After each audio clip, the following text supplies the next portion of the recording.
Okay, good morning. Last class microbes in sewage treatment. ಅದರ ಬಗ್ಗೆ discussion ಮಾಡೋದು.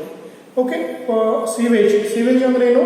Domestic waste water containing large amount of organic waste including human faecal matter, that is called sewage ಅಂತ ಹೇಳ್ತೀವಿ. ಅದನ್ನ sewage ಇವತ್ತು ನೀವೇನೋ ಊರಿಂದ ಎಲ್ಲ ಗಟ್ಟರ ನೀರು ಹೊರಗೆ ಹೋಗುತ್ತಲ್ಲ, ತ್ಯಾಜ್ಯ ನೀರು ಅಂತ ಏನು ಕರಿತೀರೋ ಅದನ್ನು ನಾವು ಸೀವೇಜ್ ಅಂತೀವಿ. ಆ ಸೀವೇಜ್ ನ್ಯಾಚುರಲ್ ಬಾಡೀಸಿಗೆ ಬಿಡೋದಕ್ಕಿಂತ ಫಸ್ಟ್ ನಾವೇನು ಮಾಡಬೇಕಲ್ಲಿ, that must be treated in STP. ಇದಕ್ಕೆ ನಾವೇನು ಕರಿತೀವಿ ಅಂತಂದ್ರೆ ಸೀವೇಜ್ ಟ್ರೀಟ್ಮೆಂಟ್ ಪ್ಲಾಂಟ್ ಅಂತ ಕರಿತೀವಿ. ಲಾಸ್ಟ್ ಕ್ಲಾಸ್ ಎಲ್ಲ ಡಿಸ್ಕಷನ್ ಮಾಡಿದೀವಿ ನಾವು. ಓಕೆ, ಇಲ್ಲಿ ನಿಮ್ಗೆ ಒಂದು ಇನ್ಫಾರ್ಮೇಶನ್ ಏನಪ್ಪಾ ಅಂದ್ರೆ ಯಾವುದೇ ಡಯಾಗ್ರಾಮ್ಸ್ ಅಲ್ಲಿ ಇಲ್ಲ ಅಲ್ಲಿ. ಓಕೆ, ಯಾವುದೇ ಡಯಾಗ್ರಾಮ್ಸ್ ಇಲ್ಲ, ನಿಮಗೆ ಅರ್ಥ ಆಗಲಿ ಅನ್ನೋದಕ್ಕೆ ನಾನೊಂದು ಡಯಾಗ್ರಾಮ್ನ ಡ್ರಾ ಮಾಡಿದೆ. ಓಕೆ, ಎಸ್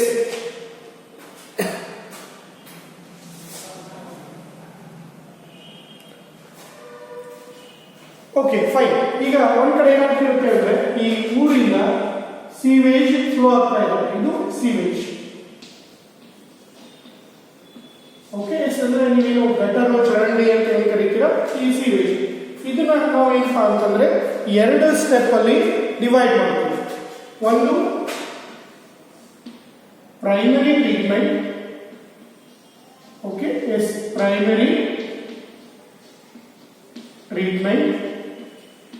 ನೆಕ್ಸ್ಟ್ ಇಲ್ಲಿಂದ ಇದು ಇಷ್ಟು ಏನಪ್ಪಾ ಅಂತಂದ್ರೆ ಸೆಕೆಂಡರಿ ಟ್ರೀಟ್ಮೆಂಟ್ ಅಂತ ಹೇಳ್ತೀವಿ. ಲಾಸ್ಟ್ ಕ್ಲಾಸ್ ಅದನ್ನೆಲ್ಲ ನಾವು ಕಲ್ತಿದ್ದೀವಿ. ಒಂದು ಪ್ರೈಮರಿ ಟ್ರೀಟ್ಮೆಂಟ್, ಇನ್ನೊಂದು ಸೆಕೆಂಡರಿ ಟ್ರೀಟ್ಮೆಂಟ್.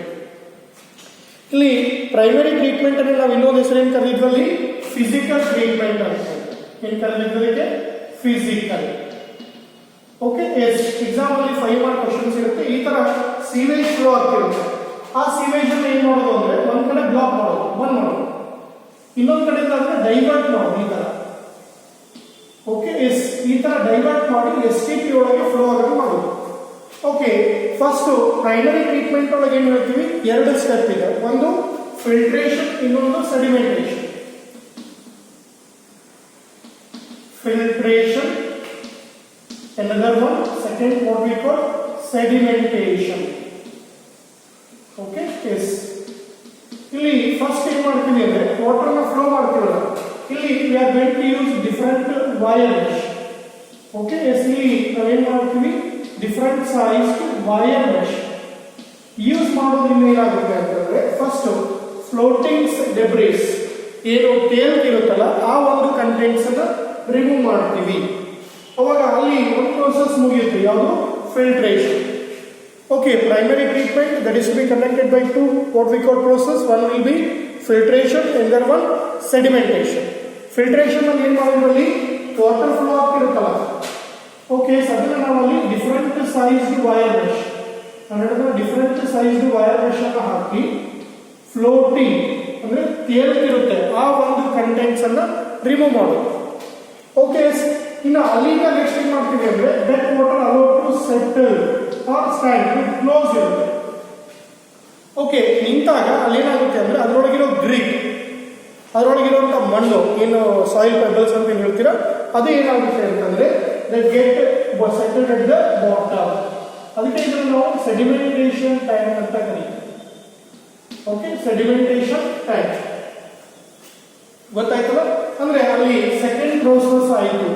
ಇದನ್ನ ನೀವು ನಿಮ್ಮ ಮನೆಯಲ್ಲೂ ಯೂಸ್ ಮಾಡಿ ನೋಡಿರ್ತೀರ. ಏನ್ ಗೊತ್ತಾ, ಈ ಹೊಳೆ ನಳದ ನೀರು ಬಂದಾಗ ಅದನ್ನ ಕುಡಿಯೋಕೆ ಅಂತ ಒಂದು ಸಪರೇಟ್ ಟಾಕಿ ಒಳಗೆ ಹಾಕಿಟ್ಟಿರ್ತೀರ. ಹಾಕಿದ ಮೇಲೆ 2 ದಿವಸ ಅಥವಾ 3 ದಿವಸ 4 ದಿವಸ ನೆಕ್ಸ್ಟ್ ಟೈಮ್ ನಳ ಬಂದಿರುತ್ತೆ, ನೀರು ಬರುತ್ತೆ ನೋಡಿ, ಅವಾಗ ಟ್ಯಾಂಕ್ ಅನ್ನ ನೀವೇನ್ ಮಾಡ್ತೀರಾ, ನಿಮ್ದು ಟಾಕಿನ ವಾಶ್ ಮಾಡ್ತೀರಾ. ಯಾಕೆ, ಆ ನೀರಲ್ಲಿರೋ ಎಲ್ಲ ಸಾಲ್ಯೂಟ್ ಬಾಟಮ್ಗೆ ಸೆಟಲ್ಡ್ ಆಗಿರುತ್ತೆ, ತಳದಲ್ಲಿ ಒಂದು ಲೇಯರ್ ಬಂದಿರುತ್ತೆ. ಅದೇ ಪ್ರೋಸೆಸ್ ಇಲ್ಲ. ಇವೆರಡನ್ನೂ ಸೇರಿ ನಾವು ಏನಂತ ಹೇಳಿದ್ರಲ್ಲಿ ಪ್ರೈಮರಿ ಟ್ರೀಟ್ಮೆಂಟ್ ಅಂತ ಕರೀತೀವಿ. ಓಕೆ, ಅರ್ಥ ಆಗುತ್ತಲ್ಲ, ಪ್ರೈಮರಿ ಟ್ರೀಟ್ಮೆಂಟ್. ಇನ್ನು ಈ ಪ್ರೈಮರಿ ಟ್ರೀಟ್ಮೆಂಟ್ ಸೆಟಲ್ಮೆಂಟ್ ಆಗಿದ್ಮೇಲೆ ಆ ಎಫ್ಲೂಯೆಂಟ್ ಅನ್ನು ನಾವು ನೆಕ್ಸ್ಟ್ ಅಲ್ಲಿ ಫ್ಲೋ ಮಾಡ್ತೀವಿ, ಲಾರ್ಜ್ ಏರಿಯೇಷನ್ ಟ್ಯಾಂಕಿಗೆ ಫ್ಲೋ ಮಾಡ್ತೀವಿ. Okay, large aeration tank. ಈ ಲಾರ್ಜ್ ಏರಿಯೇಷನ್ ಟ್ಯಾಂಕ್ ಒಳಗೆ ಏನಿರುತ್ತೆ ಅಂದ್ರೆ ಫ್ಲಾಕ್ಸ್ ಅಂದ್ರೆ bacteria associated with fungal filament. Okay, bacteria associated with fungal filaments ಆ ಫ್ಲಾಕ್ ಇರುತ್ತೆ. ಈ ಫ್ಲಾಕ್ ಏನ್ ಮಾಡುತ್ತೆ ಅಂತಂದ್ರೆ ಈ ಒಂದು ಪ್ರೈಮರಿ ಎಫ್ಲೂಯೆಂಟ್ ಏನು ಬರುತ್ತೆ ಅದರೊಳಗಿರೋ ಆರ್ಗ್ಯಾನಿಕ್ ಮ್ಯಾಟರ್ ಅನ್ನು ಕನ್ಸ್ಯೂಮ್ ಮಾಡುತ್ತೆ, ತಿನ್ನುತ್ತೆ, ಡೈಜೆಸ್ಟ್ ಮಾಡುತ್ತೆ. ಓಕೆ, ಅದು ಹೆಂಗೆ ಡೈಜೆಸ್ಟ್ ಮಾಡ್ಕೊಂತ ಹೋಗುತ್ತೆ ಅಲ್ಲಿ. ಓಕೆ, ಇಲ್ಲಿಂದಲೇ ಸ್ಟಾರ್ಟ್ ಆಗುತ್ತೆ ಸೆಕೆಂಡರಿ ಟ್ರೀಟ್ಮೆಂಟ್ ಅಥವಾ ಬಯೋಲಾಜಿಕಲ್. ಓಕೆ, ಬಯೋಲಾಜಿಕಲ್ ಟ್ರೀಟ್ಮೆಂಟ್ ಅಂತ ಕರಿತೀರಾ. ಯಾಕೆ ಇದಕ್ಕೆ ಬಯೋಲಾಜಿಕಲ್ ಟ್ರೀಟ್ಮೆಂಟ್ ಅಂತ ಕರಿತೀವಿ ಅಂದ್ರೆ ಸೇಮ್ ಒಂದು ಇಲ್ಲಿ ಬ್ಯಾಕ್ಟೀರಿಯಾ ಮತ್ತೆ ಫಂಗಲ್ ಅಸೋಸಿಯೇಷನ್ ಇರುತ್ತೆ. ಇಲ್ಲಿ ಇನ್ನೊಂದು ಕಡೆ ನಾವೇನು ಯೂಸ್ ಮಾಡ್ತೀವಿ, methanogens. Okay, methanogen bacteria use ಮಾಡೋದಕ್ಕೆ ಅಂದ್ರೆ ಲಿವಿಂಗ್ ಆರ್ಗಾನಿಸಮ್ಸ್ ಅನ್ನ ಯೂಸ್ ಮಾಡೋದಕ್ಕೆ ಟ್ರೀಟ್ಮೆಂಟ್ ಮಾಡೋದಕ್ಕೆ ಇಲ್ಲಿ ಬಯೋಲಾಜಿಕಲ್ ಟ್ರೀಟ್ಮೆಂಟ್ ಅಂತ ಕರಿತೀವಿ. Here we are using biological living organisms.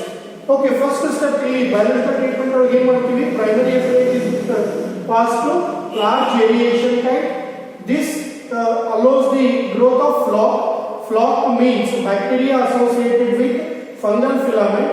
This floc they consume major or large amount of organic matter present in the primary effluent. ಅವಾಗ ಅದು ಹೇಗೆ ಕನ್ಸ್ಯೂಮ್ ಮಾಡ್ಕೊಂತ ಹೋಗುತ್ತೆ ಅಂತಂದ್ರೆ ಓಕೆ, ಅವಾಗ ಅಲ್ಲಿ ಸಿಗ್ನಿಫಿಕೆಂಟ್ಲಿ ಏನಾಗುತ್ತೆ, BOD biochemical oxygen demand, BOD ಕಡಿಮೆ ಆಗುತ್ತೆ. Okay, amount of oxygen required by the microbe to degrade or to digest total organic matter present in 1 liter of water, that is called BOD. definition ನಾನು ಬರೆಸಿದ್ದೀನಿ last class. ಹೌದಾ? S, ಯಾವಾಗ ಈ ಫ್ಲಾಕ್ ಎಲ್ಲ organic matters ಅನ್ನು consume ಮಾಡುತ್ತೆ ಅವಾಗ ಅಲ್ಲಿ ಏನು ಡಿಕ್ರೀಸ್ ಆಗುತ್ತೆ, BOD ಡಿಕ್ರೀಸ್ ಆಗುತ್ತೆ. Okay, BOD get decrease. ಯಾವಾಗ BOD ಡಿಕ್ರೀಸ್ ಆಯಿತು ಅವಾಗ ಅದನ್ನ ಏನ್ ಮಾಡ್ತೀವಿ ನಾವು ಅಂತಂದ್ರೆ ಎನದರ್ ಟ್ಯಾಂಕಿಗೆ ಫ್ಲೋ ಮಾಡ್ತೀವಿ. ಓಕೆ, ಈ ಟ್ಯಾಂಕ್ ಅನ್ನು ಏನಂತ ಕರಿತೀವಿ, ಸೆಟ್ಲಿಂಗ್ ಟ್ಯಾಂಕ್. ನೀವು ನೆನಪಿಟ್ಕೊಳ್ಳಿ, ಒಂದು ಸೆಡಿಮೆಂಟೇಷನ್ ಟ್ಯಾಂಕ್ ಫಿಸಿಕಲ್ ಟ್ರೀಟ್ಮೆಂಟ್ ಅಲ್ಲಿ, ಬಯೋಲಾಜಿಕಲ್ ಟ್ರೀಟ್ಮೆಂಟ್ ಅಲ್ಲಿ large aeration tank, settling not sedimentation, settling tank ಅಂತ ಕರಿತೀವಿ. ಇಲ್ಲಿ ಏನು ವಾಟರ್ ಬಂದಿರುತ್ತೆ ಅದನ್ನು ನಿಲ್ಲಿಸ್ತೀವಿ, ಅಲೋ ಟು ಸ್ಟಾಗ್ನೆಂಟ್. ಅವಾಗ ಈ ಫ್ಲಾಕ್ ಎಲ್ಲ ಏನಾಗುತ್ತೆ ಅಂದ್ರೆ ಬಾಟಮ್ಗೆ ಸೆಟೆಡ್ ಆಗುತ್ತೆ. ಆ ಸೆಟೆಡ್ ಆಗಿರೋದನ್ನ ನಾವೇನು ಕರಿತೀವಿ, ಆಕ್ಟಿವ್ ಸ್ಲಡ್ಜ್ ಅಂತ ಕರಿತೀವಿ. ಈ ಆಕ್ಟಿವ್ ಸ್ಲಡ್ಜ್ ಅನ್ನ ಸ್ವಲ್ಪ ನೀವು ಮತ್ತೆ ಇನ್ನೊಂದ್ಸಲ ನೆಕ್ಸ್ಟ್ ಟೈಮ್ ಏನು ಪ್ರೈಮರಿ ಎಫ್ಲೂಯೆಂಟ್ ಹಾಕಿರ್ತಾರೆ ಅದಕ್ಕೆ ಟ್ರಾನ್ಸ್ಫರ್ ಮಾಡಬಹುದು ಆಸ್ ಎ ಇನಾಕ್ಯುಲಮ್. ಓಕೆ, ಈ ಸೆಟ್ಲಿಂಗ್ ಟ್ಯಾಂಕ್ ಒಳಗೆ ಏನಾಗುತ್ತೆ ಅಂತಂದ್ರೆ bacterial flax get sediment. Bacterial flax ಅಷ್ಟು ಹೋಗಿ ಏನಾಗುತ್ತೆ, ತಡೆದಲ್ಕೊಳ್ಳುತ್ತೆ. ಇನ್ನು ಅದಾಗಿದ್ಮೇಲೆ ನೆಕ್ಸ್ಟ್ ಅದು ಏನು ಈ ಫ್ಲೋಟಿಂಗ್ ಎಫ್ಲೂಯೆಂಟ್ ಇರುತ್ತೆ ಅದನ್ನ that is transfer to anaerobic digester tank. ನೆನಪಿಟ್ಕೊಳ್ಳಿ, 3 ಟ್ಯಾಂಕ್ ಬರುತ್ತೆ ಇಲ್ಲಿ. ಒಂದು large aeration tank, settling tank, anaerobic digester tank. ಎಲ್ಲಿ, ಬಯೋಲಾಜಿಕಲ್ ಟ್ರೀಟ್ಮೆಂಟ್. ಈ anaerobic digester ಟ್ಯಾಂಕ್ ಒಳಗೆ ಏನಾಗುತ್ತೆ ಅಂತಂದ್ರೆ another kind of ಮೈಕ್ರೋಬ್ ಇರುತ್ತೆ, ಅದರ ಹೆಸರು ಮೆಥನೋಜನ್ಸ್. 1 ಮಾರ್ಕ್ ಕೇಳಿದ್ದಾರೆ, name the microbe use in what we call sewage treatment. ಅವಾಗ ಮೆಥನೋಜನ್ ಬರೀರಿ, ಯಾಕಂದ್ರೆ ಇಲ್ಲಿ ಯಾವುದೇ ಹೆಸರಿಲ್ಲ, ಇಲ್ಲಿ ಮೆಥನೋಜನ್ ಅಂತಿದೆ, ಅದನ್ನೇ ಹೆಸರು ಬರೆದ್ರೆ ಸಾಕು. ಫ್ಲಾಕ್ ಬರಿಬೇಡ್ರಿ, ಮೆಥನೋಜನ್ಸ್ ಬರೀಬೇಕು. ಅಥವಾ ಇಲ್ಲಿ ರಿಲೇಟೆಡ್ ಕ್ವಶನ್ ಕೇಳಿದ್ರೆ ಫ್ಲಾಕ್ಸ್ ಬರೀ. ಓಕೆ, ಇಲ್ಲಿ ಈ ಮೆಥನೋಜನ್ ಏನ್ ಮಾಡುತ್ತೆ ಅಂತಂದ್ರೆ ಆನ್ಎರೋಬಿಕಲಿ, ಅದಕ್ಕೆ ಯಾವುದೇ ಗಾಳಿಯ ಒಂದು ಸಂಪರ್ಕ ಇರಲ್ಲ ಅಲ್ಲಿ. ಆನ್ಎರೋಬಿಕಲಿ ಇದರೊಳಗೆ ಇರೋ ಎಲ್ಲಾ ಕಂಟೆಂಟ್ಸ್ ಅನ್ನು ಏನ್ ಮಾಡುತ್ತೆ, ಡೈಜೆಸ್ಟ್ ಮಾಡುತ್ತೆ. ಪ್ಲಸ್ ಅದರ ಜೊತೆಗೆ ಇಲ್ಲೇನು ಈ ಬ್ಯಾಕ್ಟೀರಿಯಾ ಪ್ಲಸ್ ಫಂಗೈ ಇರುತ್ತಲ್ಲ, okay, bacteria plus fungal filament ಇದರಿಂದ ಉಳಿದಿದ್ದು ಅದನ್ನು ಅದು ಏನ್ ಮಾಡ್ಬಿಡುತ್ತೆ ಅಂದ್ರೆ digest. Okay, anaerobic digester type. ಈ ಡೈಜೆಷನ್ ಮಾಡಬೇಕಾದಾಗ ಅಲ್ಲಿ ಮೀಥೇನ್ ಗ್ಯಾಸ್ ಪ್ರೊಡ್ಯೂಸ್ ಆಗುತ್ತೆ. This is to be used as a source of energy. ಅದನ್ನ ನಾವು ಏನಪ್ಪಾ ಅಂತಂದ್ರೆ ಸೋರ್ಸ್ ಆಫ್ ಎನರ್ಜಿ ಆಗಿ ಯೂಸ್ ಮಾಡೋದು. ಓಕೆ, ಇದರಿಂದ ಏನು ಹೊರಬರುತ್ತಲ್ಲ ಇದನ್ನ ನಾವು ಏನಪ್ಪಾ ಅಂತಂದ್ರೆ that is release to natural water bodies. ಅದೇ ಸೇಮ್ ವಾಟರ್ ಬಾಡೀಸ್ಗೆ ಮತ್ತೆ ಏನ್ ಮಾಡ್ತೀವಿ ನಾವು, ಕನೆಕ್ಟ್ ಮಾಡ್ತೀವಿ. ಓಕೆ, ಇಷ್ಟು ನಾವೇನಪ್ಪಾ ಅಂತಂದ್ರೆ ಸೀವೇಜ್ ಟ್ರೀಟ್ಮೆಂಟ್ ಪ್ಲಾಂಟ್ ಅಂತ ಹೇಳ್ತೀವಿ. ದೊಡ್ಡ ದೊಡ್ಡ ಸಿಟಿಯಲ್ಲಿ ಎಲ್ಲ ಹೋದ್ರಿ ಅಂದ್ರೆ ನೋಡ್ಬೋದು, ಬೆಂಗಳೂರು ಅಂತ ಸಿಟಿ, ಮುಂಬೈಯಲ್ಲಿ ಈ ತರ STPಗಳನ್ನ ಏನಪ್ಪಾ ಅಂತಂದ್ರೆ ಹಾಕಿರ್ತಾರೆ.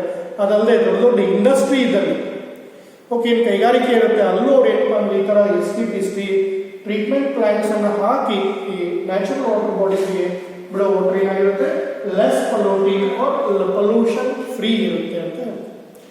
ಓಕೆ, ಅದಕ್ಕೆ ಲಾಸ್ಟಿಗೆ ನಾವು ಒಂದು ವರ್ಡ್ ಹೇಳ್ತೀವಿ ಏನಪ್ಪ ಅಂದರೆ ministry of environment and forest has initiated Ganga action plan and Yamuna action plan to clean these rivers. ಈ ನದಿಗಳನ್ನು ಸ್ವಚ್ಛ ಮಾಡೋ ಸಲುವಾಗಿ ಯಾವ್ದ್ಯಾವುದು ಗಂಗಾ ಮತ್ತೆ ಯಮುನಾ. ಅದಕ್ಕೆ ಗಂಗಾ ಆಕ್ಷನ್ ಪ್ಲಾನ್, ಇನ್ನೊಂದು ಯಮುನಾ ಆಕ್ಷನ್ ಪ್ಲಾನ್ ಅಂತ ಹೇಳ್ತೀವಿ. ಓಕೆ, ಐ ಥಿಂಕ್ ಒಂದು ಸ್ವಲ್ಪ ನೀವು ಕ್ಲಿಯರ್ ಆಗಿದೆ ಅಂತ ಅನ್ಕೊಳ್ತೀನಿ. ನೆಕ್ಸ್ಟ್ ಹಾಗೂ ಏನಾದರೂ ಡೌಟ್ ಇತ್ತು ಅಂದ್ರೆ ನೆಕ್ಸ್ಟ್ ಕೇಳ್ಕೋಬಹುದು. ಇವತ್ತು ಇದು ಬಹಳ ಅವಶ್ಯಕತೆ ಇದೆ, ಯಾವುದು ಸೀವೇಜ್ ಟ್ರೀಟ್ಮೆಂಟ್. ಓಕೆ, ಅದರಿಂದ ಏನಾಗುತ್ತೆ ಅನ್ನೋದನ್ನ ನೀವು ಇಕಾಲಜಿ ಚಾಪ್ಟರ್ ಅಲ್ಲಿ ಕಲಿತೀರಾ. ಓಕೆ, ಈ ಸೀವೇಜ್ ಇಂದ ಏನು ಡಿಮೆರಿಟ್ಸ್ ಆಗುತ್ತೆ, ಹಾನಿ ಆಗುತ್ತೆ, ಅಲ್ಲಿ ನಾವು. ಓಕೆ, ಈಗ next we are moving to next concept, microbes in production of biogas. ಯಾವುದು? Microbes in production of biogas. Microbes in production of biogas. ಅದನ್ನು ನಾವು ಕಾಮನ್ ಆಗಿ ಗೋಬರ್ ಗ್ಯಾಸ್ ಅಂತ ಕರೀತೀವಿ. ಇದೆಲ್ಲವೂ ಗೊತ್ತಿರೋದೆ. Okay, microbes in production of biogas or gobar gas. Okay.